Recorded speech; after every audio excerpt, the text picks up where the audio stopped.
Well,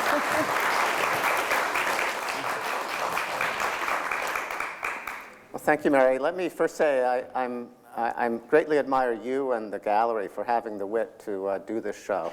Laurie's a very unusual artist and a very unusual sensibility, and I think it's just wonderful that you've done that. The show looks beautiful, I think. It's well installed. I think the space is very handsome. I was just thrilled to go through the show. Now, as you said, Laurie is, and as I just said, Laurie is an unusual person in that she's a writer as well as a painter. And she's been very concerned, and she's often quite irritable, in fact, about the situation of art today. So I thought it might be useful to divide this talk into two rough pieces and maybe begin by discussing the making of a sensibility, and then maybe go on to the making of a painting. The two things are related. They're not the same, but they're related. And I think in Laurie's case, much of the work that she's done has not been simply in the studio, but it's been in her mind. She's developed a real sensibility, to use the old-fashioned word.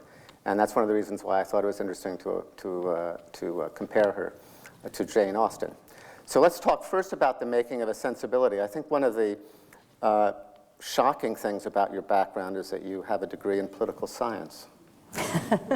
I could understand art theory, maybe, or art criticism, or art, but political philosophy, I think it was. Yeah, the political science part is sort of a fraud because they didn't give a degree in political philosophy, which is actually all I studied. So I don't know stuff like voting patterns in Ohio or foreign policy.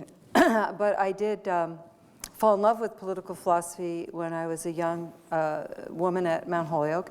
And because of a teacher, I think a lot of times that's what happens. You have a teacher that you deeply admire, and so you fall in love with the subject matter from the teacher. And so I studied these political philosophers, and I can only tell you that it laid the groundwork for a later encounter with a very good friend of mine, Tom Pangle, who currently is at Austin, Texas. And Tom had studied with Alan Bloom, and Alan Bloom was a well-known American conservative who wrote The Closing of the American Mind. I knew Alan Bloom through Tom. And then I felt through Tom and Alan Bloom, I had some access to the political philosopher Leo Strauss, which brings me to Claremont, because Leo Strauss at one point was out here. But what all Are you of now a Tea Party activist? I am a valid Tea Party activist. No, the thing that's funny is I know all these people, and they tolerate me as the funny liberal who happened to have studied Leo Strauss. But what happened was that through all these people, I learned to ask these bizarre questions that none of the artists I knew were asking, like, is art good for society or not? Is art in a democracy possible or not? And these were questions that were very, very vigorously asked by people like Plato, Rousseau, Tocqueville, but of course nobody in the art world was asking them. So I'm over here asking these questions like, is art good for society? And then I'm in my studio trying to paint paintings. And so, if you put those two things in one head, you end up with a pretty messed up. Well, let's sensibility. Yeah. Well, let's actually cut to the chase. A lot of people would say that you're a conservative. Now, I don't think you look like a conservative. I try you don't not. act I like a dyed my hair conservative, really blonde to. But you're wearing lipstick on. And I wear lipstick. But that's conservative. Well, I'm teasing, but obviously, but I think it just makes me look better. But I think the conservative aspect is actually one of the very fascinating things about you, and I think you can use the word conservative in many different ways now. It's obviously become poisoned in all kinds of respects in contemporary discourse. It can mean a million different things. But I think the original meaning of conservative, or one of the original meanings, is of course to conserve. And I think that one of the things you have been about is conserving, or concerned with, is conserving certain values that are under threat in the art world and perhaps in the society at large. For example, you're willing to talk about things which I admire you greatly for, like beauty.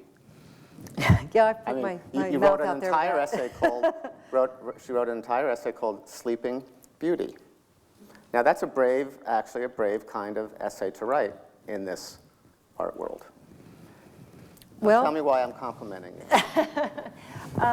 I'll say a few things about it. Back to my friend Tom, when somebody asked him if he was a conservative, he said, "Conservative? Hell no, I'm a reactionary."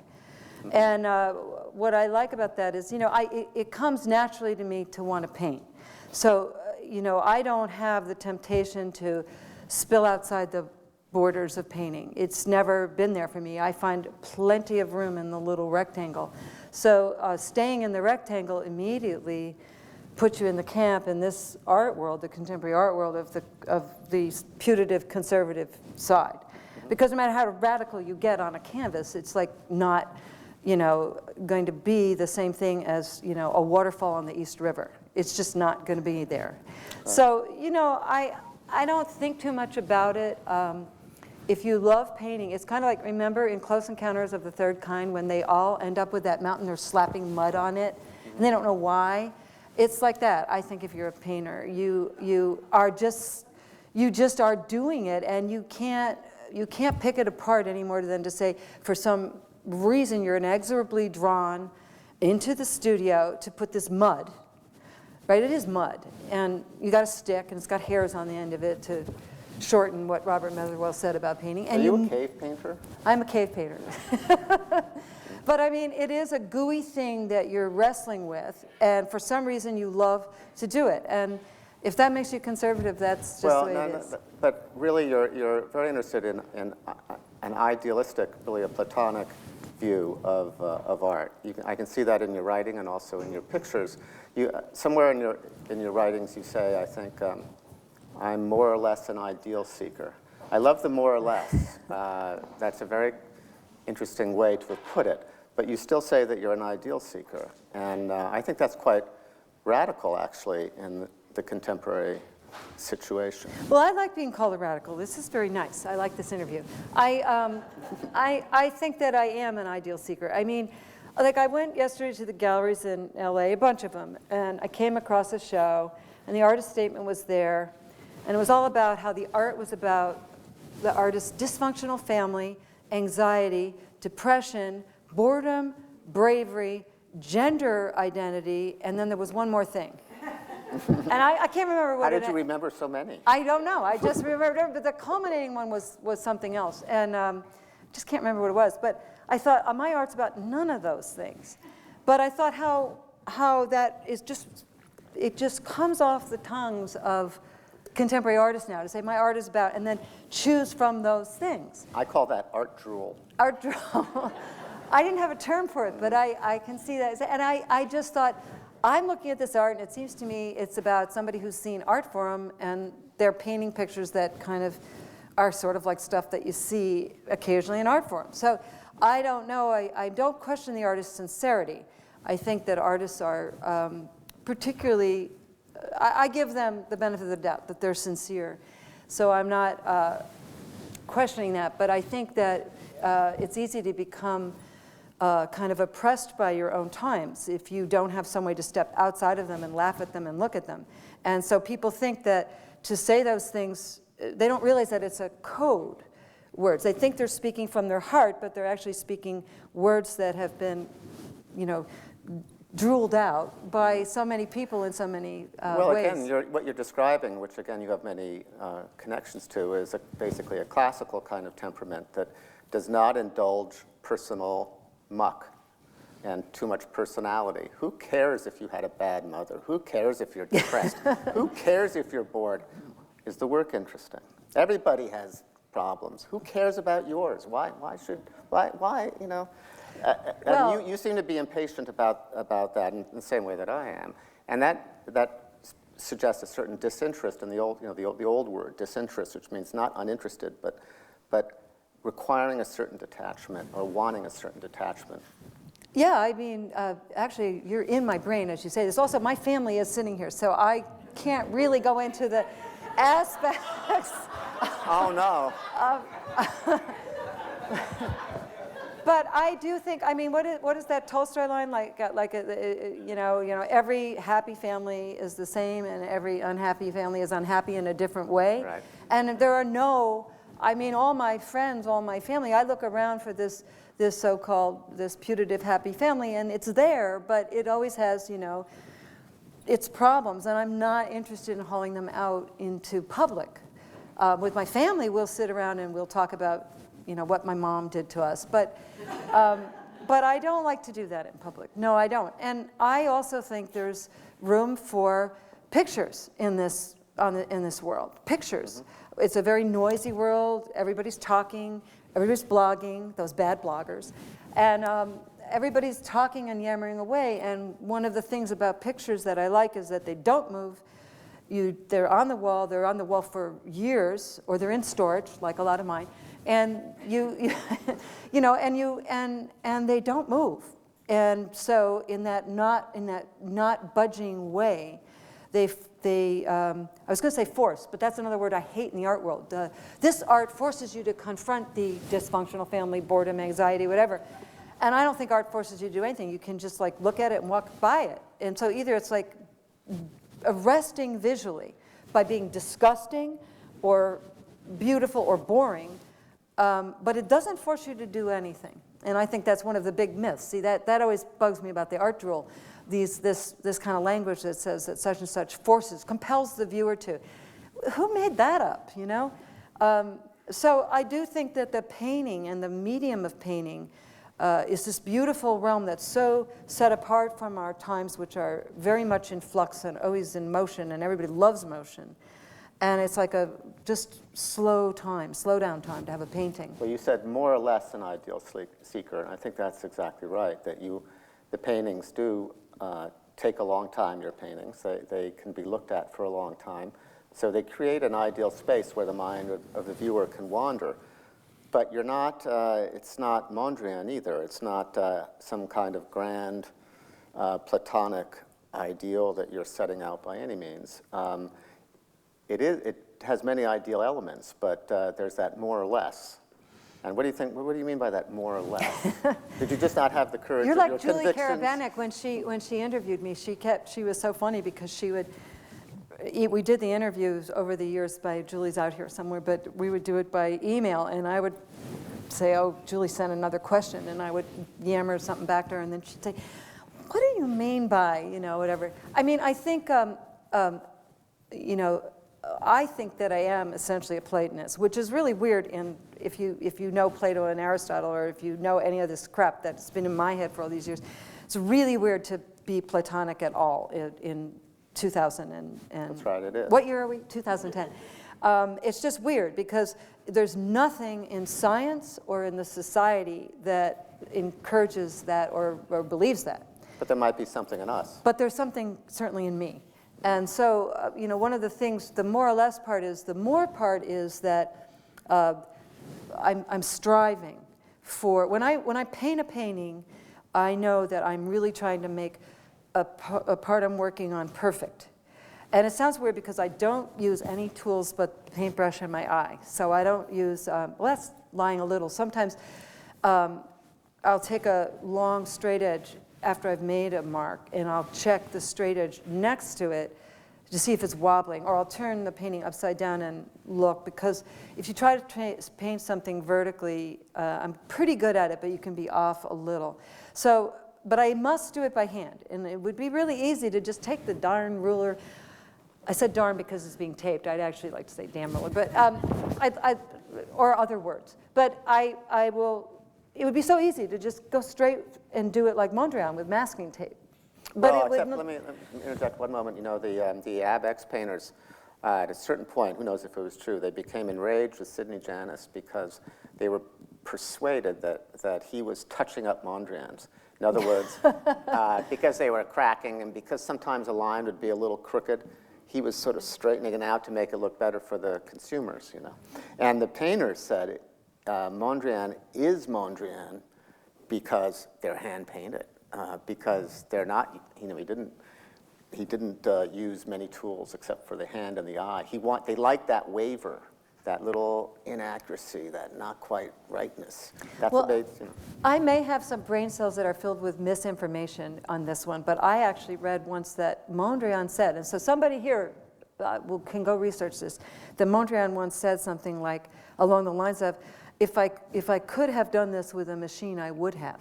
But I don't know. I'm not a Mondrian. Well, if you look at them, now they're cracked and they do have lots of waverings. They're extremely hand painted. That's true of Malevich too.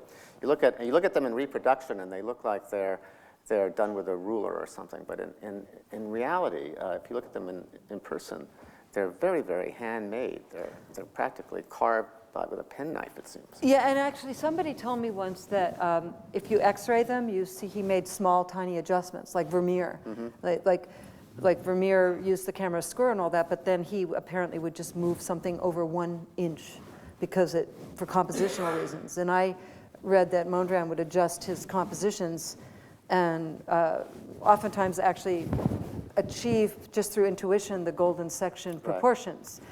Which is easy to achieve intuitively. That's another reason. One of the things I really enjoy about your painting is that it looks like every single mark has been decided upon. In other words, you've judged it, so that if the line is a little bent, that's because you want it bent and you thought about it. You could have made it a little straighter, but you wanted it a little bent.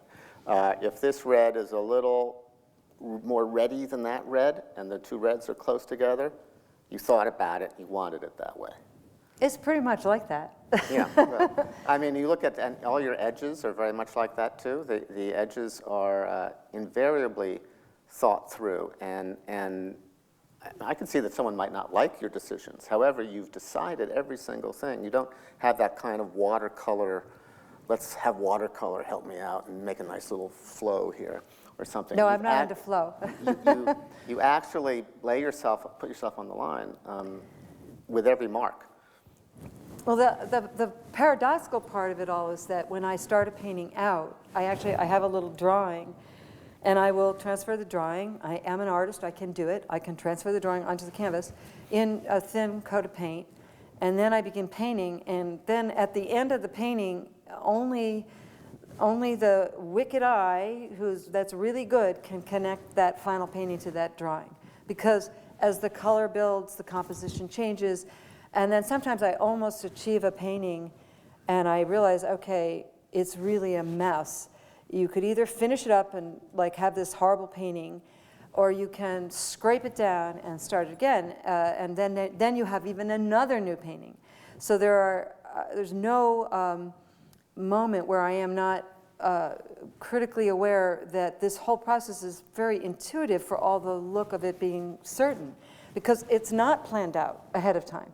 It's not like I have a plan and I execute it. I have a plan, and then I'm like a crazy architect. Here's the plan, build this house. And so I start and I say, I don't like where the kitchen is. I'm going to move the kitchen over here by this room here. And then as soon as I do that, that doesn't work because you can't get to the bathroom anymore, so you have to now move the bathroom over here. Well, that ruined everything because the bathroom's now in the middle of the living room. And that's how I paint. And so it's like I paint a color, and I also have this, I can tell you where the intuitive part comes in too that is really strange, is I will mix it, I'll be sitting in my painting chair and I'm looking at my painting, and I'll decide, okay, that color, the color needs to be deepened. It's a red, but it's not deep enough. So I'll mix up a red on the palette, and I don't know, the devil is in me or something. I'll turn around, and I don't know why, but it's a practice I have. I'll take that red, and instead of putting it in this place I've just spent 30 minutes deciding it's supposed to go, I will plop it down over here in this place that I'll, in a split second, decide to put it. But I'll do it in this very deliberate way. So I mix this. It's kind of crazy, but every artist finds a way to do it. Well, that reminds me, that's also a way to stay fresh. That reminds me of something, Renoir, not always my favorite artist, but a wonderful thing he once said, which is that when you've got your still life all set up, and it's just the flowers are just how so, just going to make a great painting, turn it around. Paint that. Well, so that's also a very Japanese kind of idea, that you, in order to stay, keep that balance between spontaneity and rigor and detachment. I mean, you're always working that line, it seems to me, aren't you? Well, I think that is, I mean, if those were the words I would use, it's like one thing that can upset me is when I've worked on a painting a long time, I can have this realization that you put one more mark on this painting and you're going to kill it. And I also have had paintings that I have said, you killed it.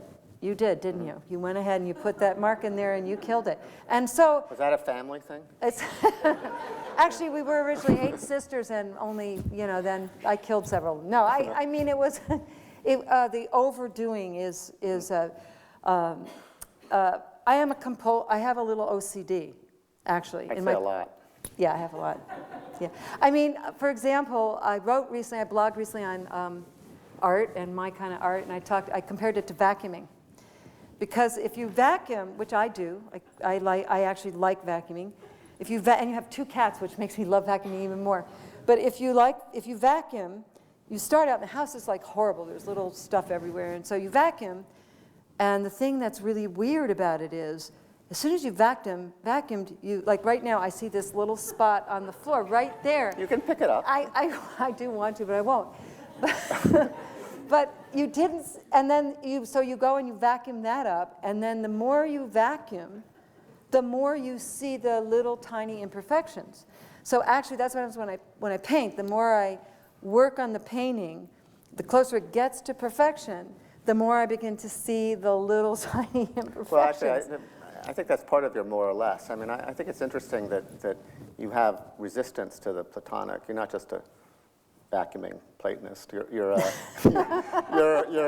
or a Platonic vacuumer. A Platonic vacuumer. You have the ideal, but there's a lot of pop culture and other things in you that make you think, well, I really love those Platonic ideals, but maybe they're a little too. What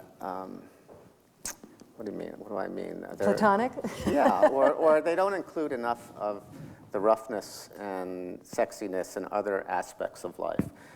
So that I would like to have my Platonic ideal, but I also want other things to enter in. So I'm not entirely pure. I'm not as pure as Mondrian, who really does seem like a kind of monk, or Malevich, who seems like an absolute dreamer. I promise you I'm not a monk. You're not either. You're not an absolute dreamer, and you're not a monk. But you do have this idea of a well-arranged universe, and so it's interesting to me how that sensibility enters into your paintings, and I think what you've been describing is how it enters in. So this process that you're describing actually conveys meaning to viewers. Well, I hope that, because I think one thing that upsets me about abstraction in particular is that I really want an audience. I think that the artistic yearning for an audience is pretty natural. I don't think it's, that's another way I was sort of affected by political philosophy is, the whole Aristophanes idea of artists yearn for applause. We're basically people whose mothers didn't praise our kindergarten drawings enough. And so no, even basically though just narcissists. it's just we're narcissists. What I mean, the refrigerator deal. I mean, it was like, please, one more thing on the refrigerator. Right. But I think I know I'm not pure at all, and I think I have like I do think that it's a sad thing for modern art. I'm stealing this from Gombrich. He gave a lecture I heard once, and I'm paraphrasing what he says. Very, very hard situation for artists once modernism started, because the pressure on artists to come up with something, generate, not just please the client who hired you to do St. Francis and show the stigmata, but to come up with an idea that'll appeal to some audience. And you got to generate the whole thing out of thin air. It's just too much. And so I think for me, I think I did try that a little bit, to be an expressionist painter. And I think I naturally fell into the forms that were already there and said, hey, there's some room in here. I painted like a synthetic cubist before I really knew what it was in an art historical sense. My first painting was in a college classroom, was of a pot. And one of my teachers said to me, hey, you've looked at Picasso. And I lied and said, yeah. But, I said, oh, Picasso, wow. And what he meant was that it was sort of, had a carving element, and it had a solidity to it that came naturally to me. And then when I saw what synthetic cubism was, I said, I was at home. I said, okay, that is what I'm doing. So I found moving into a structure that was already there in art came naturally to me, and holy cow, there's a wide highway in there. It's not all been done. There's stuff to do. Well, what you say makes me think of two things. One is that that's the way artists used to always work before everyone had to think, well, I have to be completely original and throw myself out there onto the canvas. In the old days, this is something de Kooning liked to quote. I mean, Rubens once said, a student needs to really learn how to draw the figure first, and really learn how to do that, and then you can put in your own dimples. On the bottom, too? And that was the way, yeah, funny that Rubens should mention dimples. But that was the way that art, with the exception of the absolute language changers, the great Titanic changes, Caravaggio, people like that. That is ordinarily the way art, in a healthy way, moves in Western culture, I think. It's